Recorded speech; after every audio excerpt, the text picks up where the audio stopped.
Good day and welcome to the show. I see the hot right here on Active Citizens. My name is Ifoma Oji, and joining me in the studio I have with me my beautiful co-host Sharon Enemchukwu. Good afternoon, Shasha. How are you doing? I'm very well. Good afternoon. I love how you're smiling. What's going on? I'm just very happy to be here. All right, it's great to have you always on the show. Now, good afternoon to our viewers once more. The show is Aside Hot, and let's go straight to the stories making rounds on social media. First, Nigerian's President Bola Ahmed Tinubu has responded to growing criticism of his administration. Now, remark, he said that they call him different names and they accuse him of silencing the opposition party when he doesn't have a gun, which this particular statement has sparked a lot of controversies among political circles and social media. And we'll take a look at the video. When we come back, we have more conversation on the topic. When they accused me of time, what they call you, any name, any nickname, critics must talk.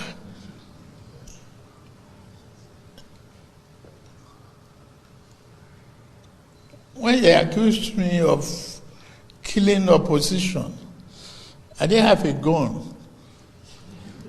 I could have given myself a license when I have the authority. But I can't blame anybody from jumping out of a sinking ship. If they did,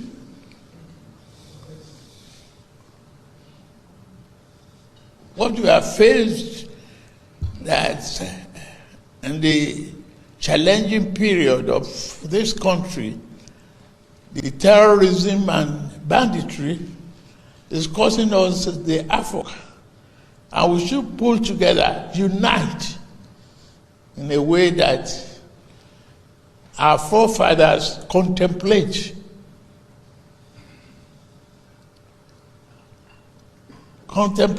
to bring about a constitutional democracy and pull us together. They didn't say we should fight. It's a good thing that we are working in harmony. We are looking for a country time. What they call you, any name, any nickname, critics must talk.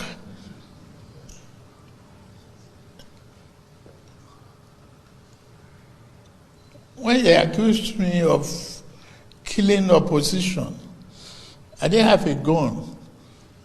We know that in recent attacks, we took stories of 2 days ago where Mr. P2B was attacked recently in Edo State, and how a lot of people have been saying that it was actually the APC that orchestrated that particular attack, and this is the 001 of APC coming now to rebut that he's not in charge of all this plot against the opposition party or the plot to silence the opposition party. But let me have your 2 cents on this, Sharon.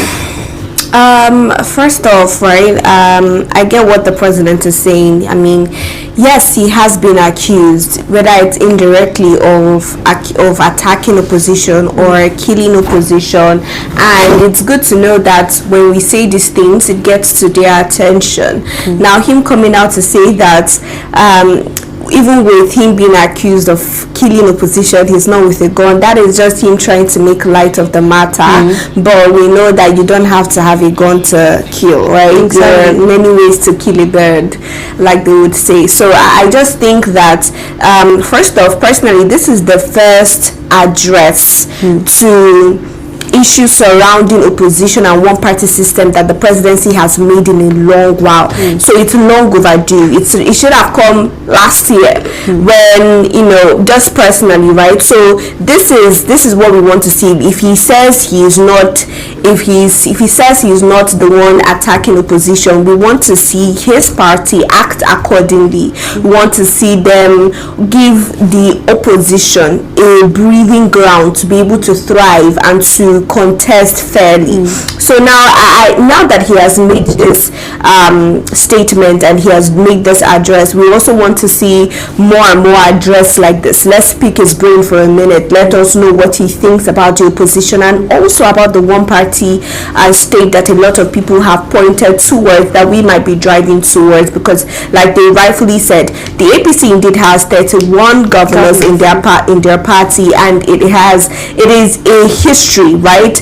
And I just want to know what exactly is the president's stance, although we can tell already that all of these things worked in his favor for his 2027 re-election bid. So I really don't know how he wants to go about all of that. All right, now a lot of people are saying that the president is not in he's in oblivion of what has been happening in Nigeria. Let's talk about the attacks in different states, but this is the president talking like somebody that has first-hand information of what is going on, most especially the opposition party. And he mentioned something about that you can't blame him for people that jump sinking ships, which is directly a lot of governors that have defected from their different parties to the APC. Let's talk about the fact that we think, or some people think, that maybe he doesn't have the right advisors by his side to tell him, okay, this and this is what you need to do.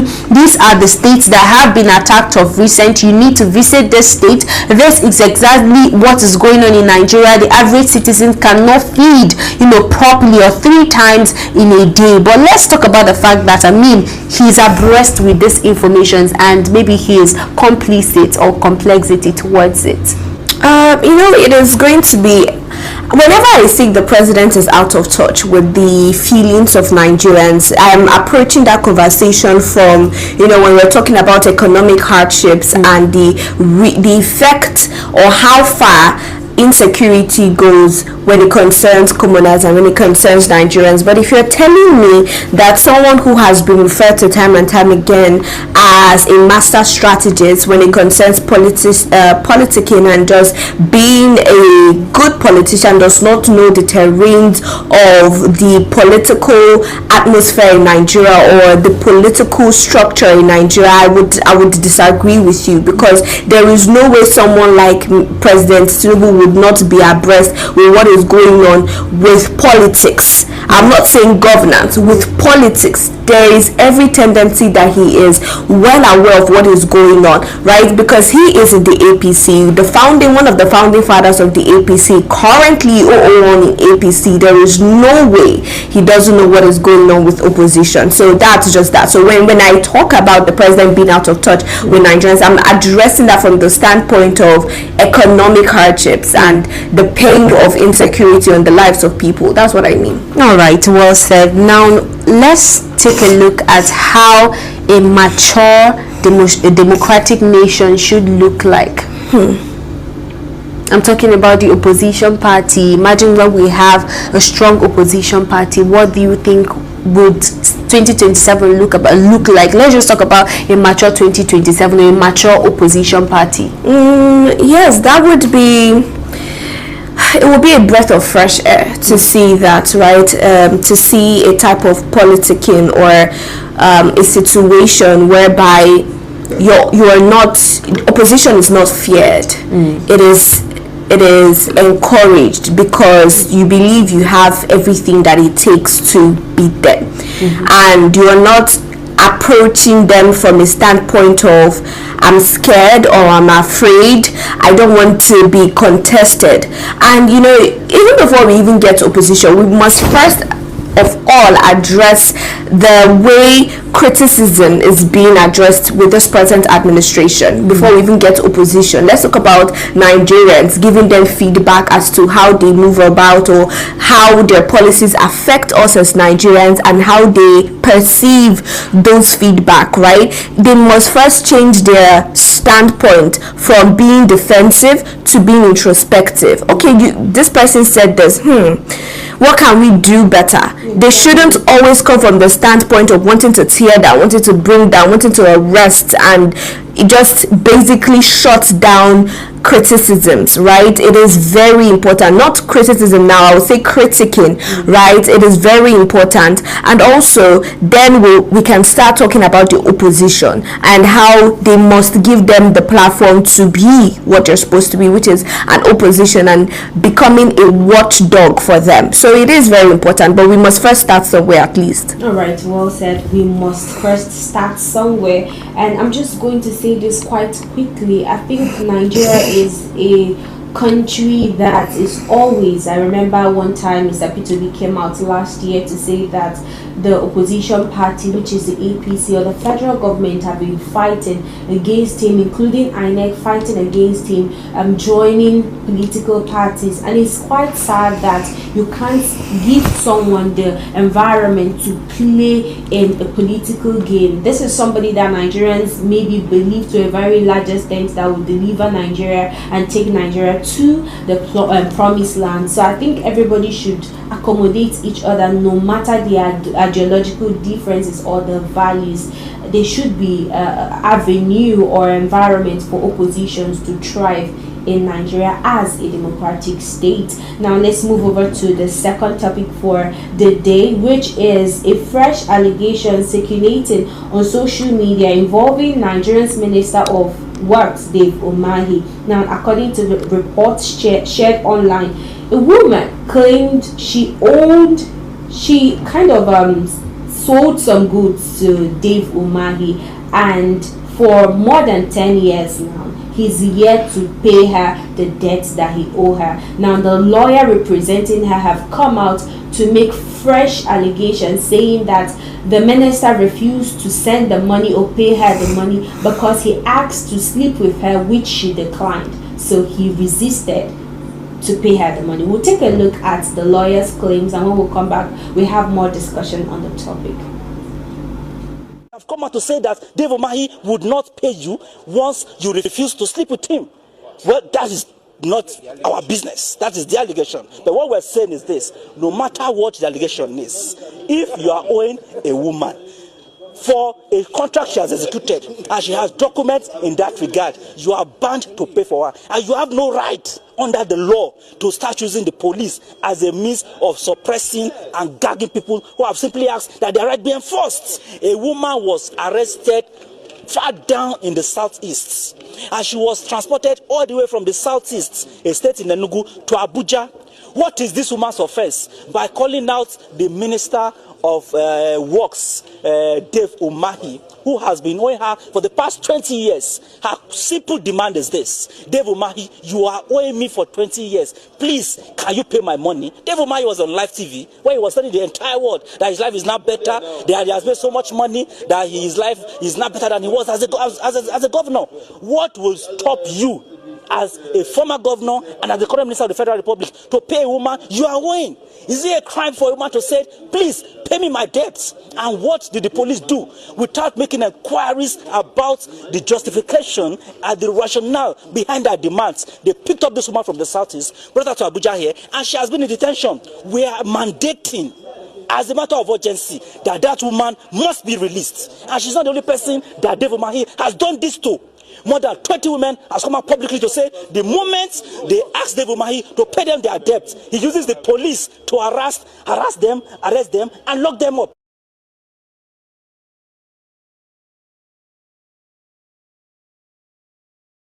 Is the lawyer coming out to cry out in the public for justice to be done to this woman, and according to him, that instead of the Minister of Works, Dave Umahi, to pay or repay the woman the debts that he has been owing for more than 10 years now, he went ahead to arrest her all the way from the east to Abuja. Let's talk about this briefly. Sharon, what is the offense in telling your debtor to pay you the money they owe you? This is what happens when you deal with will I call him power hungry I wouldn't even say it's power hungry, right? I can't even pinpoint the right phrase to use when you've been overcome so much by power that you forget, first of all, that you are a human being and the people dealing with you are human beings as well. So that is just the case that we're seeing now. It is terrible.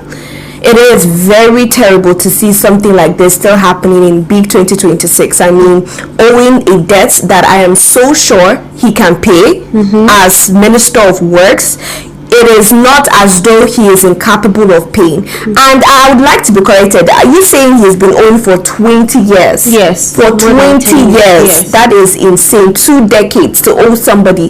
That is insane. The level of interest that should have accumulated with that particular loan should be really up, it should be high in number. So to see that instead of paying up his debt as Minister of Works, and he went on, what I find really interesting is the fact that instead of trying to have maybe a sort of conversation, yes, outside with this woman to find out the ways they can reach a common ground, he went ahead to use the police to oppress her and to shut her up. My question is, how many more people like this woman have this thing been done to that we do not know about? Because the reason we're hearing about this particular case is that she was bold enough and brave enough to come out and speak up and call and cry out for help. There are people who do not have such audacity, who do not have such boldness, right? So I can only but imagine how many more people have been in this same shoes that this particular woman is in currently. And it is such a shame on the part of the Minister of Works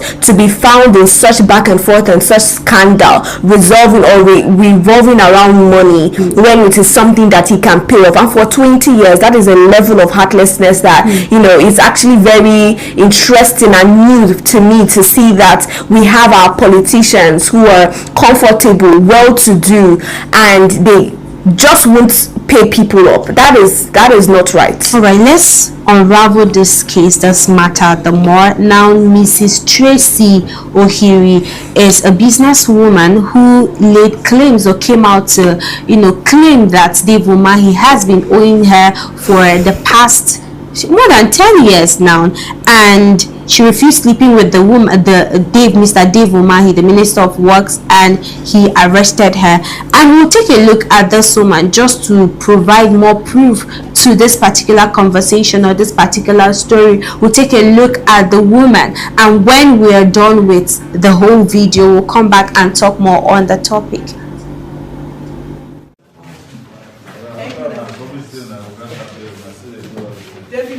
I'm not afraid of you. Thank you, sir. God bless you. Only president we know. Stay strong. Yes. David Umahi, pay me my money. I'm not afraid of you. You can lie all you want. David, you must pay me my money. I supplied goods to you, directly to you. You woke me up 5 a.m. in the morning. You should also ask and asked me. Goods and services. Yes, goods and services. I brought it to your house in Abakaleke.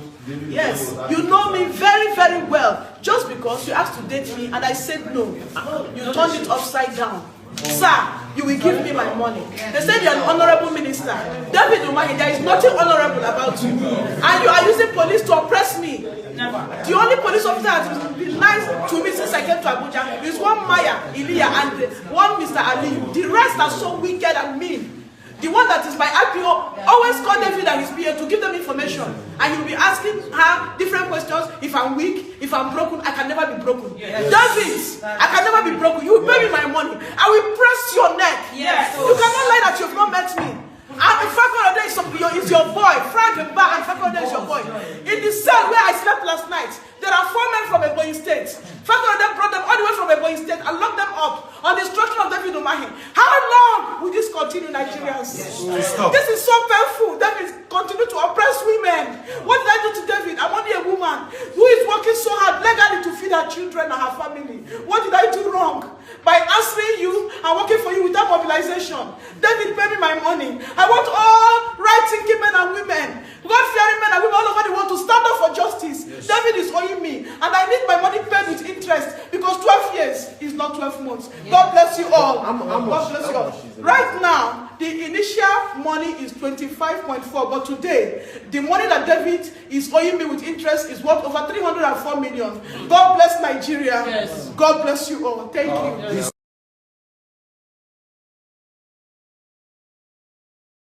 Now, this issue has moved from a civil dispute to a potential case of sexual harassment and abuse of office, and we've seen cases like this on social media. And I'm just going to ask straight away, why do sexual harassment allegations involving powerful men often go unreported? Let me mention the case of Natasha Akpoti-Uduaghan in the Senate House. We saw how the whole incident, the matter unraveled, and how the Federal High Court ruled in the favor of the Senate President. But let's talk about this sexual harassment and how it goes unreported and how women are not being supported. All right, first off, for powerful men, it is obvious because they are powerful, and when you're powerful, right, it means that you have money on your side, you have power on your side, you can use force. So yes, for powerful people who are tied to allegations. But I just wanted to be clear, for this particular woman, is this a case of sexual accusation on her part? The both. Okay, the both. Yes. So he's both owing her and he has sexually abused her. No, he didn't abuse her. He said he was going to pay her the money if she agrees to sleep with him. On my money. So she refused, and that's why he refused paying the money.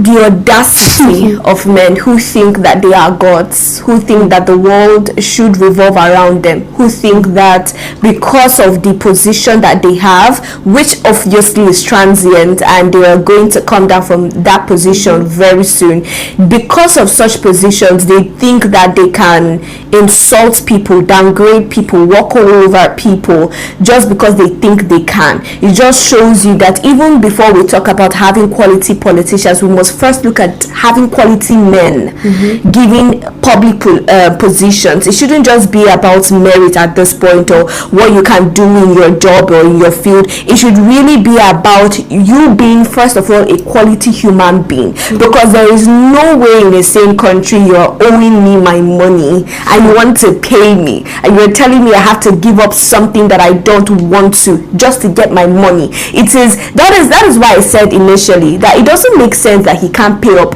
whatever amount of money that he's owing, because we know he has the money, we know he can. It's just that he has chosen not to, as a way to outrightly spit on her face and tell her, pump and play, that she cannot do anything because she is powerless. And it is so sad that the police force, who is supposed to fight for the powerless, who is supposed to protect the lives and properties of Nigerian citizens, are now pawns in the hands of politicians and powerful men. I just want you to hold your thoughts. Let's unravel more on the story. Now, Showore kind of confronted the Minister of Works, Dave Umahi, and he was asking him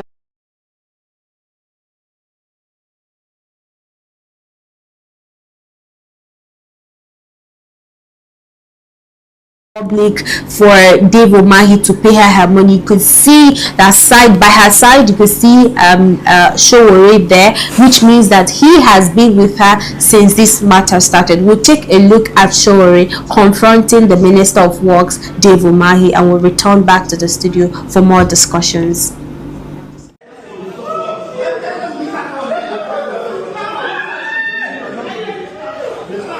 But Minister, this Showore, you are not supposed to be using police to settle personal scores.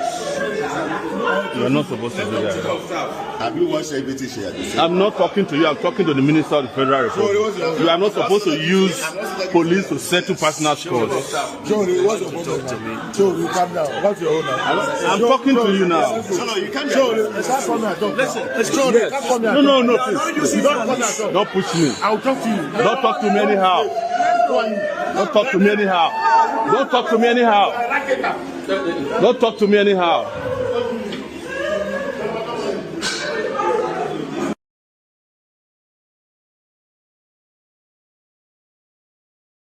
Quite commendable that Showore had to meet this man face to face to tell him his sins to his face, and It is how he said he was saying something about why is he asked him why he was using the police to intimidate the weak. And let's talk about the police. Of recent times, we've seen intimidation, we've seen persecution, we've seen a lot of harassment coming from the police, and how the political elite use the police to intimidate the weak. I'll call them the weak because they literally do not have any power. Let's talk about the police. Let's start off from where you left. That's just basically what I was saying initially about how it is shameful that they have been used as pawns in the hands of powerful men to oppress people, basically.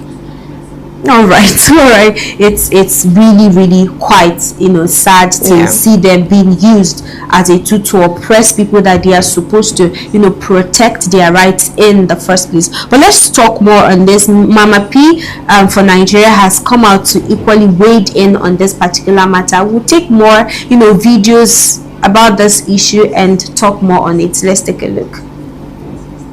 That they are taking this woman to another facility. Kai. God. I actually set camera to talk about what happened yesterday. Now make me ready. Let me give you people here to talk. Wait see happen. I just got a call just now that they are taking this woman to another SARS facility. These people feel untouchable. And now they let them. If I talk, people say I'm inciting. These people feel like they can do anything. Who the F is Umahi to be ordering police and citizens around? Who the F is David Umahi? Help me tag him. Help me share this video. Maybe somebody that can help will come and speak for this woman. You patronize this woman for more than 10 years. You refuse to pay her money. Woman has been everywhere on the internet crying. I get people, help me beg Umahi. I've run into debt. My business collapsed. He's owing me money. I have evidence. Please, I supply you this. This woman has been weeping.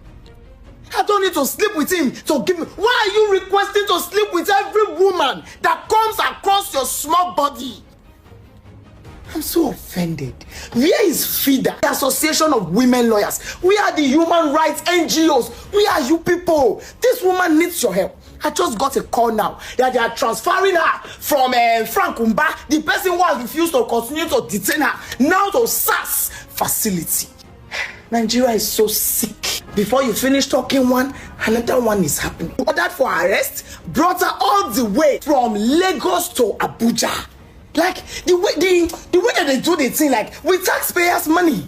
You brought her all the way from Lagos to Abuja, detain her, make sure she sleeps cell overnight. The next morning, they bring her into the conference room. You will come with your white side brother to go and dress her. Because the woman knows she's right. She comes at you. You can't keep intimidating me. You can't keep doing this. You don't vex now. Or you take her to a what's SARS facility. And Nigerians will just be looking. Who girl my number? Make una give me, I go post down. I don't know what else to do. Please share this video. What has this woman done to Umahi that he has refused to pay? How much is Nash? More than give Umahi Nash, more get peace for Nigeria. Because even this woman... The woman for her courage to come out boldly and speak against the injustice, speak against her debtor who is, here, and she is here. It's quite commendable to see people coming out to speak out for themselves. And to everyone who has weighed in on this matter, we have Showore, we have Mama P who just spoke right now on this particular injustice that has been meted on this woman. Now, using the police as a tool to intimidate people, it's quite disheartening. I say that the police is supposed to serve as a tool. I will not say they are more like sacrificial lamb for Nigerians. Once you put on that uniform, you're putting up your life for Nigerians, to secure Nigerians, to ensure that there is no dispute. You de-escalate situation instead of escalating situation. Now, instead of wading in this particular matter, the police took it up to themselves to ensure that this woman is being arrested, and currently she is in SARS office. And I see it as quite because of the fact that she doesn't have the machinery, she doesn't have the arsenals that maybe Dave Umahi has at her disposal. They went on to treat her in such a manner. I think it's quite belittling. And I see Mama P calling out a lot of, human rights activists to wade in on the matter. And I'm just asking, why is it that they are yet to lend their voice to this woman getting justice and her money being paid to her in full? And according to the woman, she said when he was owing her, I think it was up to 200 and something million, but now because of the interest attached to it, because of how long he has owed her, that it's now accumulated to about 300 and something million naira, which I think it's her lawyer that will decide how much that is going to be, or whether Dave Umahi is going to pay this. But let's still talk little on this particular matter now. Why is it that ordinary citizens don't actually feel the impact on this same adage by the law, equality before the law? Why is it that we see a lot of people above or placed above the law instead of being equal? Because we don't practice the rule of law like it's supposed to. Actually, the judiciary that's supposed to be the last hope of the common man is actually not any hope at this point. It does not even proffer any hope to anybody right now. It is being manipulated. It is being used as a tool for selfish reasons, for people who can pay the law, people who can afford to scrap the rule of law in their favor. So this is why we have what we have. It's not the first time something like this will be happening. It's not going to be the last if we don't do anything about it. For so long, there have always been people who are known as oppressors, people who just use what they have, not for the lifting of people, but for the tearing down of those that they can tear down. It's just been a way of life for so long that people think it is normal, or even people think it is their right. So for this particular case, I think what I also want to see is for people to be held accountable, right? And I want to see how the presidency would address such issues, and also what would become of this particular case. Would it be settled out of court? Would there be a punishment that Dave Umahi would face? I doubt that, but I just really want to see what would become of this particular case. All right, now we have a new IG of police, Disu, and a lot of expectations are placed on him. A lot of people are saying, I know in the morning show I mentioned something about retraining and training the staff, because it's as if this police personnel have deviated from their primary duties, which is to protect the lives and properties of people. So I am looking forward to seeing this new IG performing his due diligence. And finally, I'm just going to say this: power, as they say, is transient. So long as you are in power, you will definitely one day step down from power. And when you feel like you have everything at your disposal, when you step down, you still see people that will come at you. We are seeing that now with El Rufai's case. He's currently in police custody, and a lot of people are saying that what goes around has finally come around, and karma is playing a role and taking a toll on him as it stands right now. So I think everybody should use El Rufai's case as a case study and take a step back to how they treat each other, because at the end of the day, we are first human before we transited into that power, the elite power, or rather the state of power that we can literally do anything and get away with it. And like you said, we need to move to that extent whereby we can be held accountable for our actions, irrespective of our political positions or the height that we have attained. But this is where we're going to call it a wrap on Aside Hot right here on Active Citizens. Thank you so much, Sharon and Chuku, for lending your voice, and thank you so much to our viewers. If you are watching for the first time, this is Aside Hot right here on Active Citizens. You can do well to like, comment, and share our live stream, and we'll see you tomorrow for more political updates. Still have a lovely evening.